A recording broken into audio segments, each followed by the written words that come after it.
Very good. All right, we might get started there. So just to get started, thanks everyone for coming and joining us tonight, our time in Australia. And of course, a big thank you to Matt himself for joining us tonight from his holiday in Europe, actually at the moment. So in terms of just a couple of quick house rules, you'll notice that you're on mute and your camera is off. So you won't be able to turn them. On, and if you raise your hand, it'll just get put down kind of automatically. At the back end of the presentation, there'll be some time for question and answers, and we'll get you to type in your question into the chat box if possible. We've already got a couple. Feel free to put them in as the night progresses, and then we'll try and get through as many as we can as we go. Cool. Okay, well, let's get started. Again, thanks everyone for joining us. My name's Ash Brunning. I come from a background in the laser class, and I kind of grew up sailing next to Matt, even though I'm like 10 years older than him. And been pretty lucky to be part of the laser team over the years, and involved in it with Michael Blackburn kind of coming on in 2008, and then kind of progressing from there with him and the other guys. And I think probably the starting point for me meeting Matt would have been back in 2010, and I met Matt, and he was a pretty young kid at the Laser Radio Youth Worlds and the Men's Radio Worlds as well. It was in Largs in Scotland in 2010, and we did some work on the water together. And basically I met this kid, and he was kind of 6 foot already. His voice was probably the deepest I've ever heard in my life. And it was pretty fun working with him. He was fast. He'd just come out of Perth and had spent a lot of his youth years training with Arthur Brett and Belinda Stoll over on the West Coast. And he was doing a fantastic job getting up to speed really quickly in the laser radio fleet. And at that regatta, he actually managed to win a couple of races. So it's really cool to kind of see that potential coming up. Pretty quickly from there, almost actually in the very next year, in 2011, he was sailing a men's full rig at the 2011 Men's Worlds in Fremantle, which is his home turf, for his first Men's Worlds. And after that, he was already big enough. He was already heavy enough and strong enough to compete. And you can see a couple of photos there of a young Matt, in the wider team. He's got a pretty nice haircut in that photo from Oman on the right. But generally, probably one of the bigger guys in the squad already, and he was getting fast really quickly. In 2013, Matt, in that Worlds, in that very picture there that we were at, he finished 10th and qualified for the Australian sailing team. And from there, went on to some really epic Olympic selection battles with guys like Tom Burton in 2016 and 2020. He won the trials for 2020 and went to the Games, and he's come back with a gold. So without further ado, I'll get Matt to take over now, and the floor's yours, Matt. Yeah, thanks, Ash. Thanks for the intro. It's great to be here, and thanks for everyone for coming. As the picture changes to a very young me. I guess the one on the right, me and the optimist. It brings back some memories of being able to get out and go sailing by myself, and just loving the sport. And then I guess the other one, sort of where the dream started of trying to win a gold medal. Being at the airport and welcoming home Alicia Chichi and Tessin Parkinson after their gold medal success in Beijing was a pretty awesome experience. And to be able to hold a gold medal, it was amazing. And I remember, sort of at that point thinking to myself that it'd be pretty cool to have my own. And I guess in some sense that's where it's all started, and moving forward from there, which is pretty cool.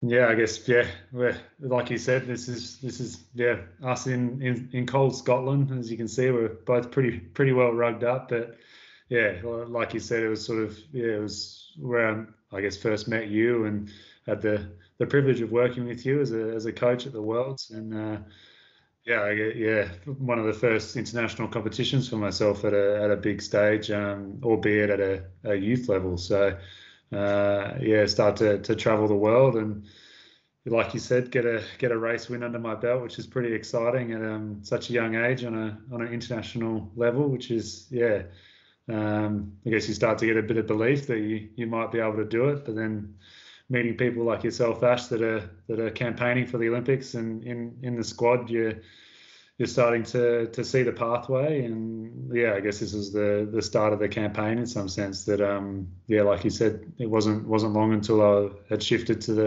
the full rig and was moving on to the senior level world championships and racing against yourself, which is a cool thing about the sport, that you can be working with someone as a coach, and then all of a sudden, you're racing against them as well.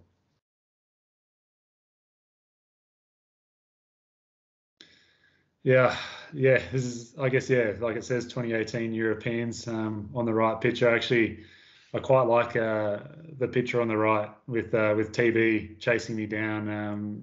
It was a bit of a picture I'd have on my desktop background for quite some time during the selection period. I thought it was quite a fitting piece, having TB always chomping on the heels, or vice versa, and it just epitomizes that battle that we had for the selection, and it was a bit of a motivator for myself. And obviously the one on the left is from the same regatta, and probably my first big international win at the European Championships.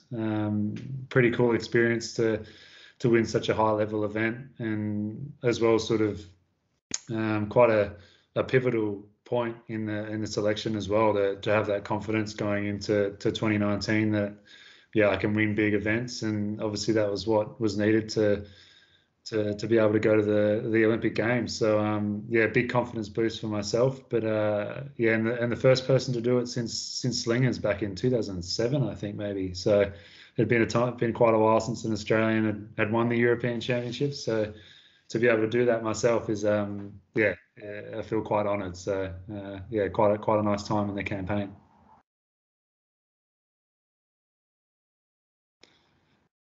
Yeah, this is a good series of photos. Just I think all the way back from probably 2014, 2015. I think two of those with the old style sails, and I guess that's probably in the heat of the battle with TB for 2016, and I was a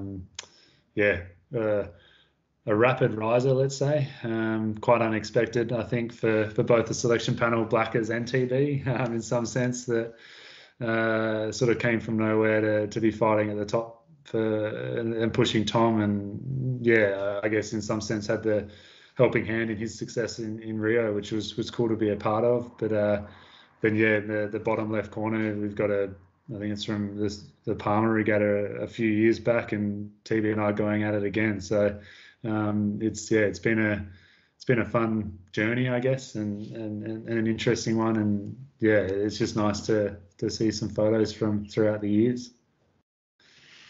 I guess we're at the Olympics now, and I guess all those dreams have sort of started to become a reality. And on the left side, we've got you can probably see that the shade was a premium at the Olympics. It was quite a warm games, and we have our two containers, the workshop container and then the athlete container, and I guess that was somewhere that we could hang out and stay cool as well, with the aircon inside the containers, which was a nice added benefit. And then Blackers had an amazing idea to take some AstroTurf over in the container as well. So we had our own little area with Mara's boat next to us, and we could stay off the hot concrete on the nice cool grass, and rig up the sail and things like that. And then probably one of the cooler photos from the games was post racing, sitting down with Tristan, Mara and Sam and a couple of others, and just enjoying a ice cold beer to celebrate the gold medal. I think at this point we were pretty happy to sit down and just relax a bit. And it was quite a nice moment to see everyone smiling, and I think Mara just had an amazing day on the water herself, so share that experience with her was cool too. And yeah, on-water picture from, I think it's potentially the first day out with the Olympic sail up. I'd chosen to wait quite late before the regatta to put it up. Obviously quite confident that it was still a laser sail and wouldn't be much adjusting. So quite cool. I remember sort of, it was the perfect day, sort of 8 to 10 knots, and you get to look up, see your name on the sail, and everything sort of starts to become pretty real, and you realise that in a few days' time your Olympic dream's going to kick off and get racing. So a pretty cool point in time for the campaign, and like I said, a realisation that the Olympics was about to kick off and you're about to represent your country, which a pretty amazing feeling. I think we're in the heat of the battle here, which looks like I'm in front of the majority of the boats, which is a nice feeling. Must be in the back end of the regatta rather than the first couple of days, but I mean, it just goes to show how cool it is at the Olympics. You're racing against just all the other countries, and you get to see all the flags lined up, and it makes for amazing photos like this. But to be battling it out with the best in the world, it's an incredible experience and something that I'll never forget. And to be able to represent Australia and see your name on the sail is just incredible.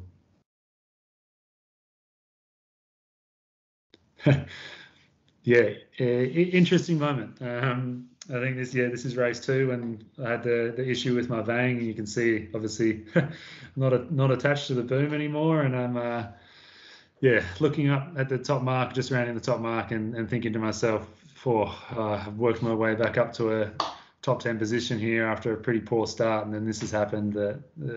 How can this be my Olympic Games? But obviously things turned around reasonably well after that. So quite a stressful moment and an anxious moment, and at the point in time I didn't really know what to think. But it makes the success at the end even more sweeter. And this is actually one of the first times I've seen this photo, so it's bringing back some memories of that day and the emotions that were involved. I think that might have been the same day after Blackers and I just repaired the vang, and I think probably one of the few words of wisdom that Blackers was passing on about, just got to keep going and doing what we can do, and keep doing our processes, and putting me back in the right frame of mind to back up with a second place to finish off the racing for that day, and put myself on the right foot for the 3-race day the next day, so to get back in the hunt for a medal. So I guess this is a good turning point for the event, and after a couple of poor races to start off, and the relationship with Blackers to work together and come out from a sticky situation, let's say, again makes it all that much more special at the end of the event.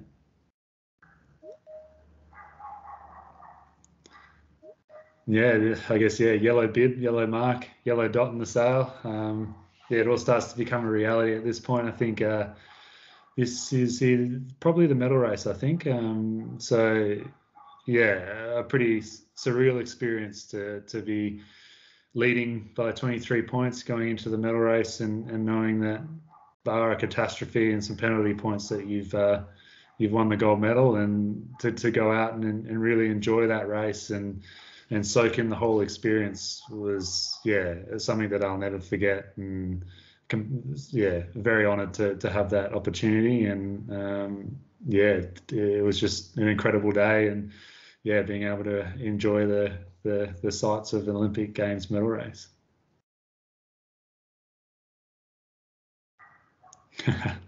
This one makes me a little bit emotional. Having not seen Emma for a good part of 18 months. We had a brief period together with everything that had been going on with COVID, and then I guess with the whole protocols at the Olympic Games, we weren't really allowed to see each other. And I think at this point, Emma had been racing in the morning and I was in the afternoon, and Emma had hung around the boat park. She must have had a feeling that I was going to seal the deal before the medal race, and we got to have an embrace and walk the boat up together. And I guess the dream had become a reality, and we got to share it together, which was just amazing. And I think even though we both got masks on, you can see the emotion on our face, and yeah, it again an incredible experience to be able to share that with Emma.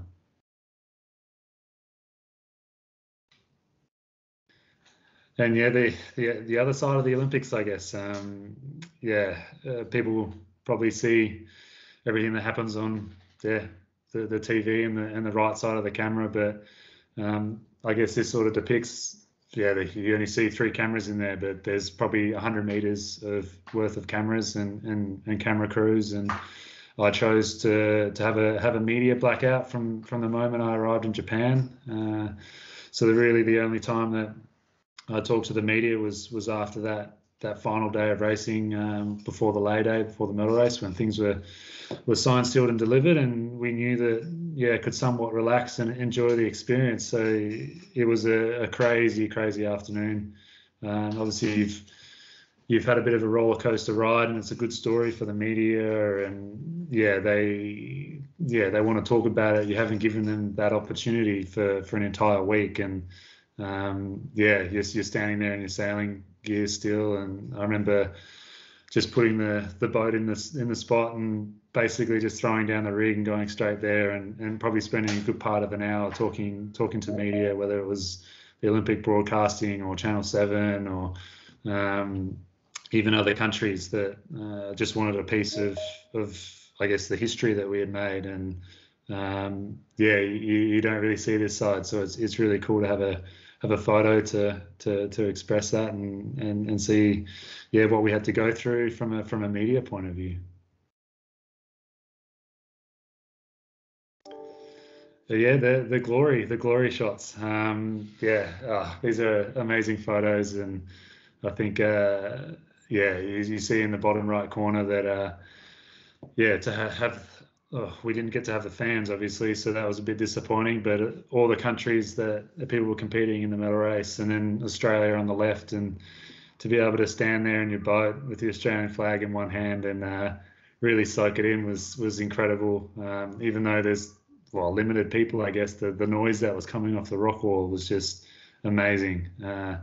It was a whirlwind of a moment. And I think on the top left, standing on the podium with the gold medal was the first opportunity since leaving for the water that they got to stop and really take in all the emotions and listen to the national anthem and just realize that the 10-12 years of hard work and sacrifice and the delay of the year of the Olympics, and it was all worthwhile. So pretty incredible experience, that's for sure. So we might kick into some questions. So thanks, Matt, for going through the photos. Really cool to see the images and see a little bit of emotion and be able to speak to that. But the first one is from Juha from Adelaide Sailing Club. And the question that Juha asked was, "Hi, Matt, after your first 2 races didn't go very well in Tokyo and you managed to climb up, what kind of mental preparation or strategy really helped you?" Yeah, it's I guess for things that happen sort of behind the scenes that you see that we work with, obviously Blackers, but behind the scenes there's the psychologists and the mental training that you go through. I guess it's all for this moment, and you're never going to feel pressure or anxiety like you do at the Olympic Games. So Rosie's from the AIS. She's been part of the squad for many years. I think almost 10 years even. So been working with Rosie for quite a long time, and we had a lot of processes in place to help us. Obviously, this was the worst case scenario with a poor start, but to help us get through anything. So we really relied on those processes. It's almost like a safety net in some sense that you can really lean on it, and you know that each race is a new opportunity, so you got to go and keep doing what you know you've trained for. And I also worked with the likes of Nam Baldwin on I guess more of a physical but mental side as well. And just using both of those, all the knowledge that I'd been given from those two, that we could really just knuckle down and keep chipping away. And we knew that obviously there was still 8 races left of the event and anything can happen. So it was all open and just had to go and execute. So I guess to answer the question, we just kept doing what we needed to do. Obviously it was stressful, but we prepared for that with Rosie and Nam, and we were ready to go and fight. Thanks, Matt. The next question is from Aidan Simmons, and he asks, what support do you get from the AST? And that's the end of the question there. Yeah, the ASC is probably the backbone of the campaign. Without their support, not just from the coaching point of view, but you also have the whole management side where your logistics and organisation, they put everything in place to make sure that you can not just go to the Olympics and perform well, but World Championships and your travel in Europe and overseas. So I guess they're the backbone, and that's where the majority of your funding and ability to go overseas comes from. So you rely on them heavily, and obviously they do a great job in hiring the coaches that we need to go and have success, and the likes of Blackers and Ash and things like that to not just bring through at the top level, but also to filter in the youth sailors as well. So have AST a lot to thank for the success, that's for sure. Good answer. The next one's from Graham Brown at Middle Harbour Yacht Club, and he says, Michael Blackburn mentioned you're a little bit slower in lighter breezes. What training or racing did you undertake to improve in that area? Because it obviously worked. Yeah, I think as soon as the selection was made, we sat down and identified that the light air was not at a level that if we had a week of it, we could win a gold medal. So we needed to make sure that we had that opportunity, and I think we made some good progress at the end of 2019 and the start of 2020 before COVID kicked off. But then in some sense, the extra year that we had was of good benefit, and we could really focus and target the light air. We travelled around Australia and made sure that we went to places like Yeppoon was quite a good place for the light air, Mooloolaba as well, and we just really ticked off the boxes. We made sure that we were doing lots of speed.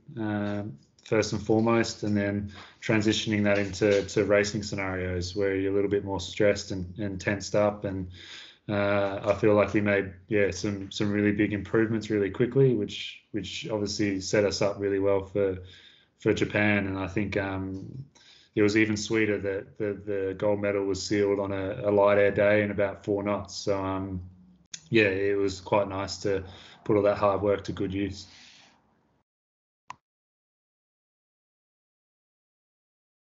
Okay, Matt, the next question is from Ben Blythett at RPAYC, Royal Prince Alfred Yacht Club in Sydney. What do you believe gave you the ultimate edge to win gold? Time on the water, boat handling, boat speed, tactics. Is there any one thing? Yeah, there's definitely not just one thing. There's obviously multiple that go into winning a gold medal, but all of the above really. But I think for us, the edge is the group that we have in Australia with the squad.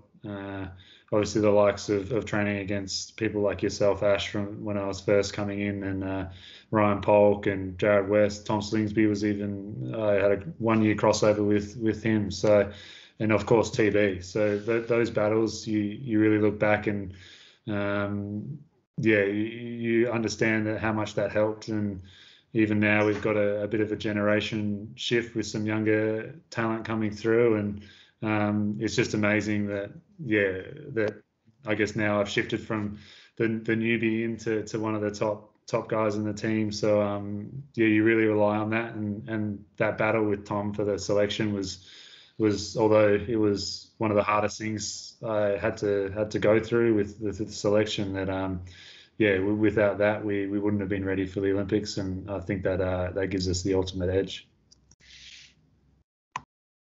The next one seems to be from a bit of a joker in Bernard McCartney.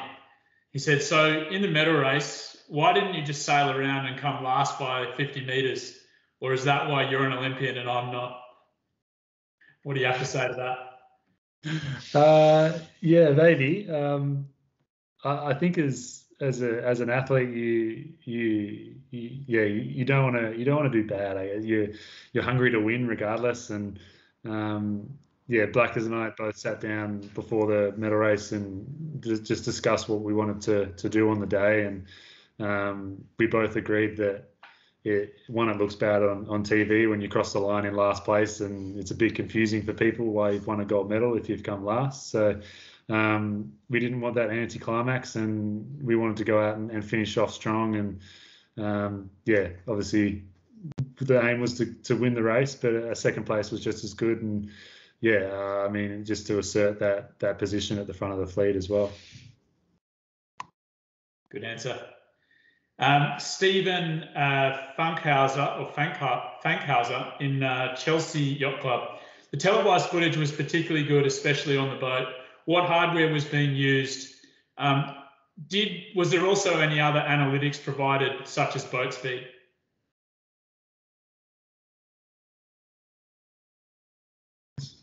Yeah, it was amazing. I've only just been able to start watching back on the footage, and I think they did an amazing job. That usually there's quite a big bulky camera mount on the front of the boats, and this time around they're literally just using iPhones.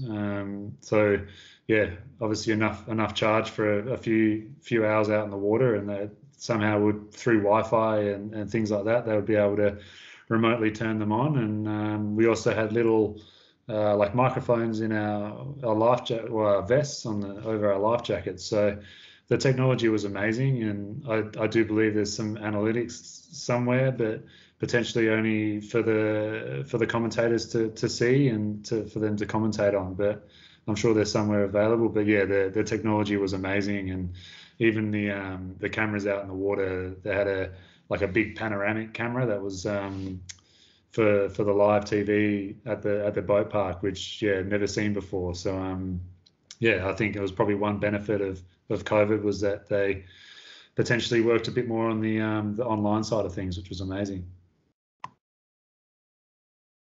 Cool. Okay, the next question is from Chris Dance. So the question is, after your first day's results, who do you think was the most worried? Yourself, Blackers, or the selection committee on their decision? Yeah, I think there would have been a few stressed people back home for sure, with the obviously the tight selection. I think probably no one more than myself. You don't want to let down not just yourself, but obviously Blackers, everyone back home, and even TB in some sense, that you've taken away an opportunity from someone else, and if you don't perform to your best, then that would probably weigh down on you quite heavily. So I think after those first two races, there were several stressed people. I'm sure there's plenty of people back home as well that would have been a bit worried for me, but obviously we can all, in hindsight, we can all be smiling at the end of it, but it was looking a bit dire at one point. It certainly was. The next question is about almost exactly that. So it just said the live tracker in race 2, this is from Graham Brown at Middle Harbour Yacht Club, and he said the live tracker in race 2 showed you were doing turns just before the start. If the tracker was correct, what happened?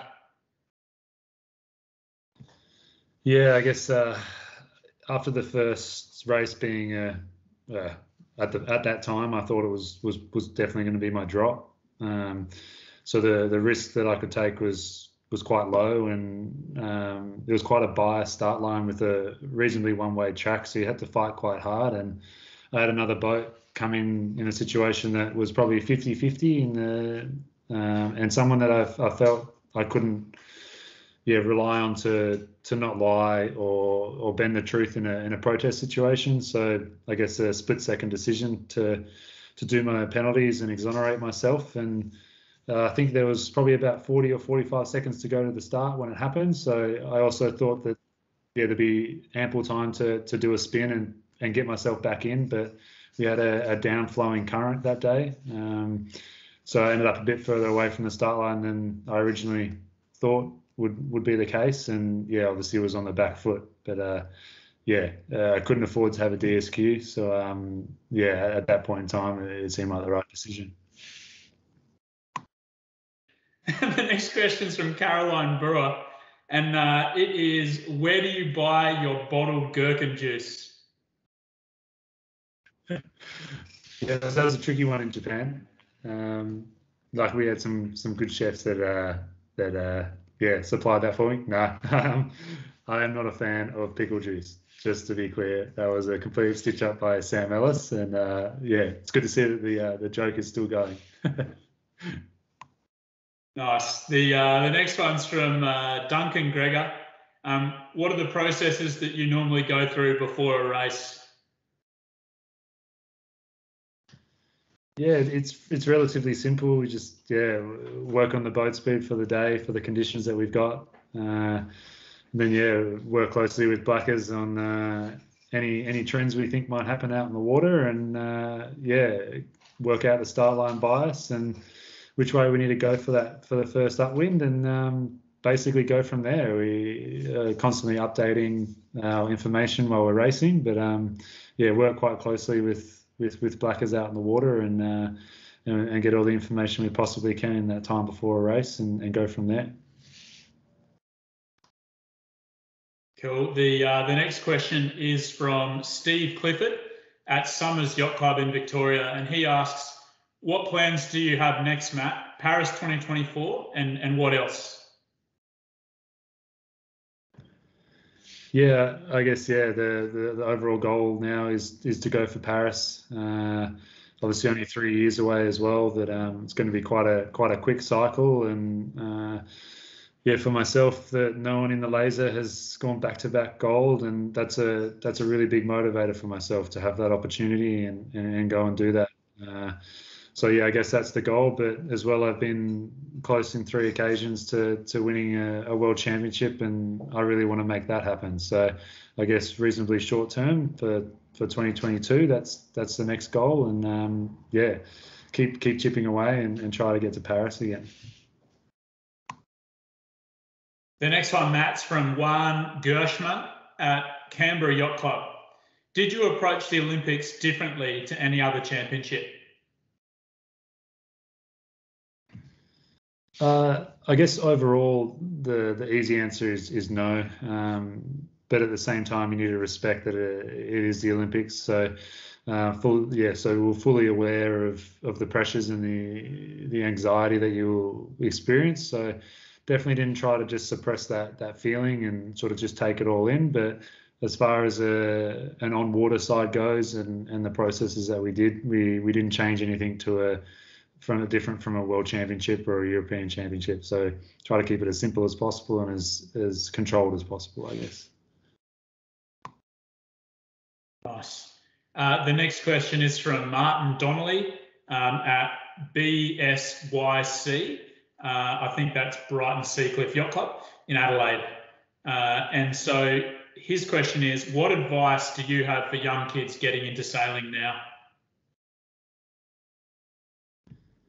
Yeah, I think if I remember back to when I first got into sailing, that it was really just an enjoyable sport, and I loved being out in the water, and it's easy to forget that when you start to campaign. I guess the biggest thing is just to keep enjoying it, and there's not really any other sports where you can race against people of all ages, which was amazing, and I think it definitely opened my eyes to the world. And I think the biggest thing is just to keep enjoying the sport that we all are.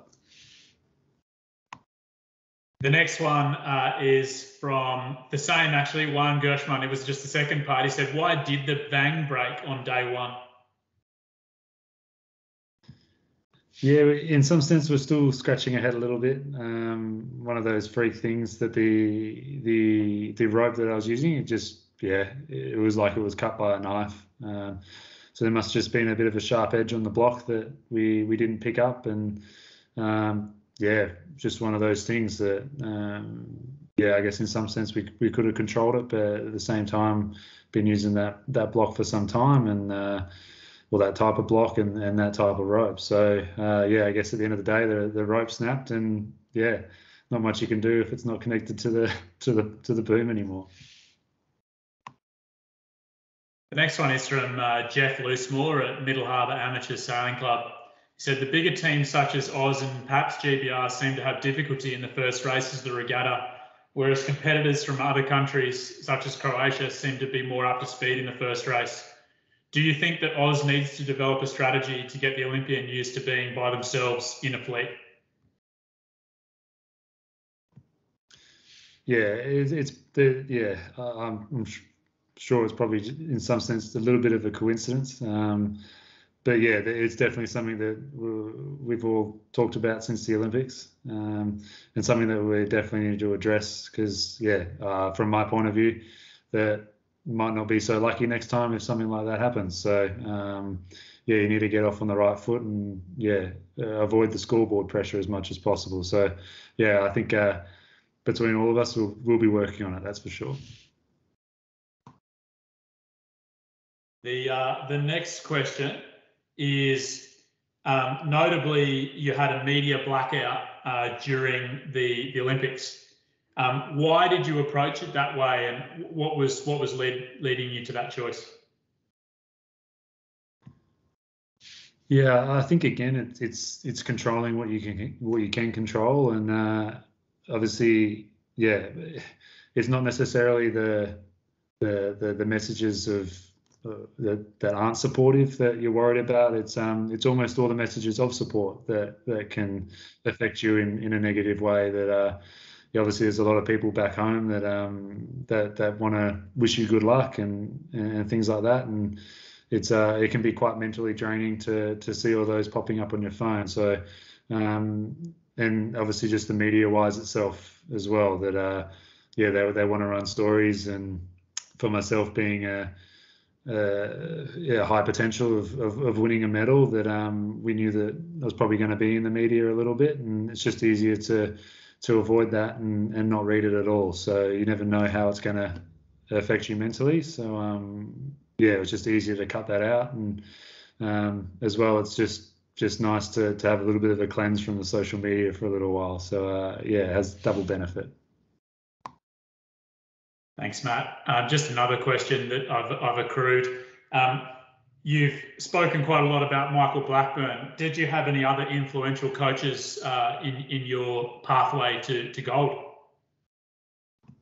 Yeah, most definitely. Obviously, Blackers has been my coach for almost 10 years now, and I guess for the Olympic campaign, and so it's natural that you see Blackers in all the comments and things like that. But like you said, Ash, before, that Arthur Brett was a massive pivotal part in my career. That he had just started working at Fremantle Sailing Club when I transitioned into the laser, and definitely helped me set the foundations for my laser career. And with Arthur's wife Belinda, obviously a gold medalist herself, that she has a wealth of experience and has been a mentor of mine throughout even from the Optimist days. So I have both Arthur and Belinda to thank for plenty of my career. But going way back, of even in the Optimist, been lucky enough to have coaches from Peru with Diego, who was over in Australia for a bit. So I've been super fortunate to have some great coaches throughout my sailing career. Another question from the vault. When you kind of got to the Olympics, how did you deal with your nerves, and how were you able to control yourself?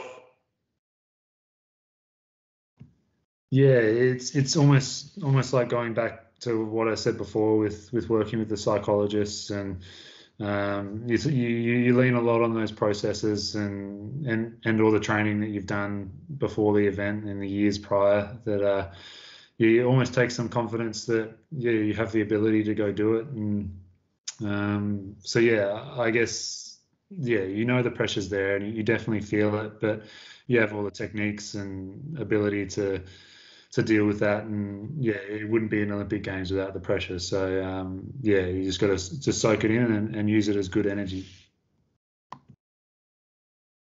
Another question. What did you think it would take to beat Tom Burden for the Olympic selection for 16 and then 20?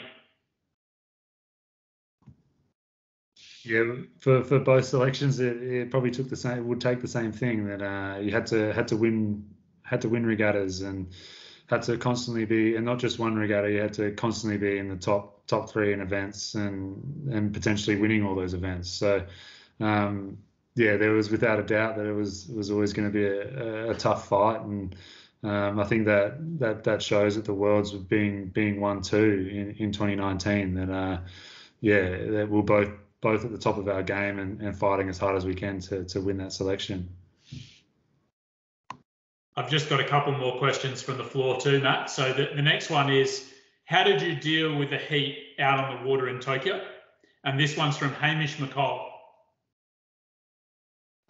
Yeah, it was an interesting one. We obviously had been there at that time of year for a few years, and the heat was always going to be a massive factor. So along with Zyte, the team sponsor, they were open to our suggestions on producing a set of hikers that I think you can see in some of the photos that they ended up being perforated. So it had the holes in them to let the water flow in and let the heat out from the legs. And that was a massive benefit. That was probably the biggest gain I reckon we had, especially in the windy conditions when you're really exerting yourself, because the water temperature is quite warm as well. So there's not much relief from that. But then between races, we had eskies full of ice, cold drinks, slushies, anything to really cool the core temperature down as much as possible. But with the suits, that was a big game changer and a massive edge that we had on the rest of the world, I think. Cool. The next one is from Dave Higgins. Again, Brighton Seacliff Yacht Club down in Adelaide. Asked, what was the toughest moments in your sailing career?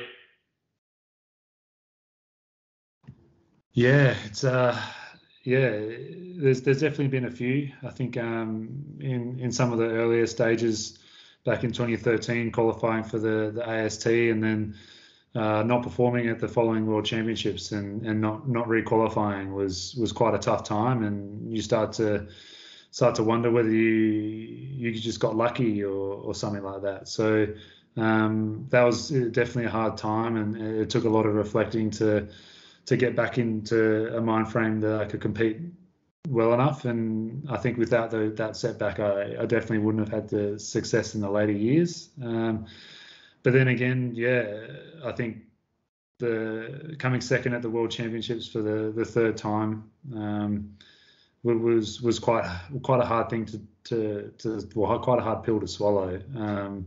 You start to wonder whether you can finish off at the big events, and that's quite hard to deal with. But I think without those setbacks, I wouldn't have been as hungry to win a gold medal as I was. So they're probably the two moments that really stick out. The next one's from Bill Nixie at Saratoga Sailing Club. How do top laser sailors keep fit between regattas? Any tips for us amateurs? I'm sure you got plenty. Yeah, I think we spend a lot of time on the road bike. That's probably my biggest cross training. Just staying fit, keeping the legs moving. But if we're not getting enough time on the water, then we'll sit on a hiking bench.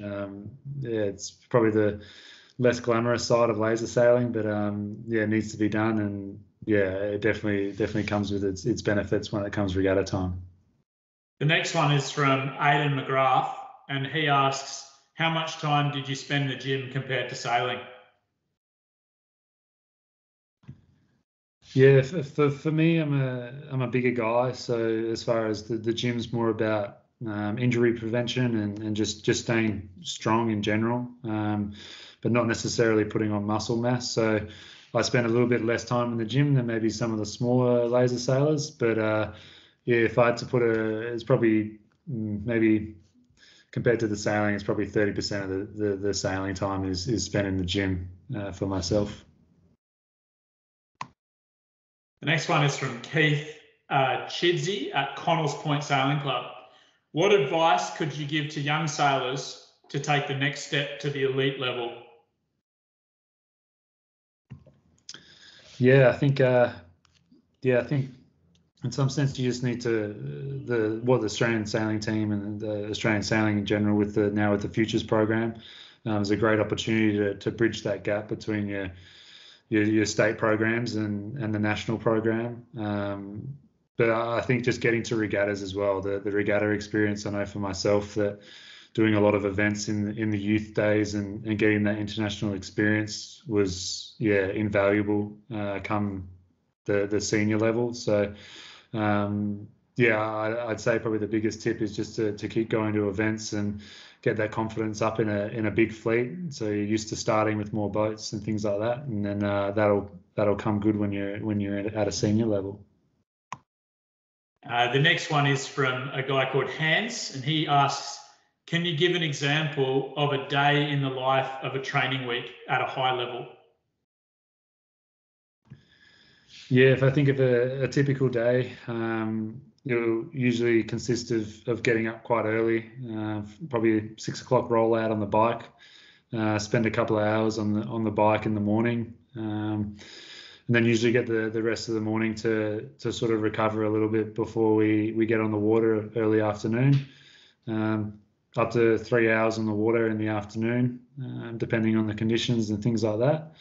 And then usually depending on how the body's feeling, there's either some physio before sailing or some physio after sailing just to keep on top of some niggling injuries and stuff like that. But then basically any other time in between is just recovery time or mentally doing some courses, or some people go to uni. So you sort of fill in your days quite quickly after spending 5 hours either on the bike or in the boat. Thanks, Matt. The next one's from Steve Clifford. He says, can you expand on your comment about your earlier failures? What did you learn that led to your recent successes?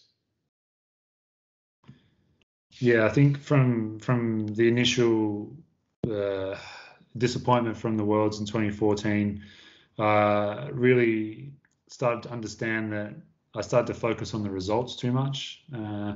And then when that happened, I wasn't enjoying my sailing anymore, and that had quite a big effect on how I sailed. So I guess that was a bit of a switch for myself to really just enjoy sailing and get back out and enjoy competing as well, and just to forget about the results, just to go and I guess follow the processes and enjoy that, and the results will come, and have faith in that as well was a big thing. So that's probably the initial one. And then I guess once I was at a top level and starting to medal at World Championships, that you've got what it takes, and you've just got to keep chipping away, I guess. So there's 5 minutes left in the time, Matt, so we might go through a couple of questions, then we might call it there. The next one is from Jeff Loosemore at Middle Harbour Amateurs again. So did you find that on the first day before the pecking order was established that some guys were going crazy with attacking to get a bit of an edge? Yeah, definitely. I think people go into the first day of the Olympics with some very lofty goals, and they want to make something special happen. So they're pretty happy to push the envelope. But I think for as well myself that I had somewhat of a target on my back as a boat they hadn't seen for almost 18 months as well, and they knew that I was going to come out fighting. So there was a few people that were pretty willing to attack hard on day one, and I think some of them succeeded and some of them didn't. So it was definitely interesting to watch that for sure on day one. The next question comes from Ross Sayers, and Ross asks, what diet plan did you use prepping for the Olympics? Just a balanced, healthy diet. Now, we all agreed that Japan was going to be a somewhat lighter venue, so dipping a little bit of weight was on the high on the list. So just to lose a couple of kilos, but at the same time keeping strong and healthy at the same point. So yeah, I mean, it was just good, healthy, balanced diet, maybe cutting out a few carbs here and there to stop some weight gain, but at the same time getting enough fuel in to be able to train properly as well. The next question is, what do you think has made the Australian laser team so successful?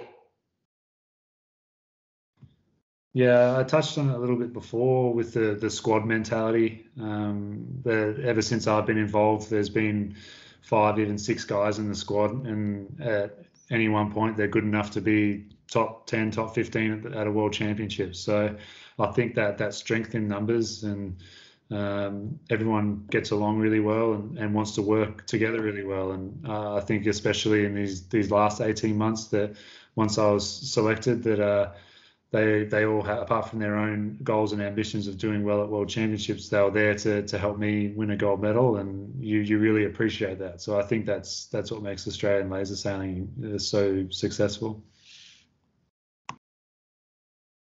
Final 2 questions. Who do you think's coming for you for the selection for 2024? Without a doubt, all the boys will be.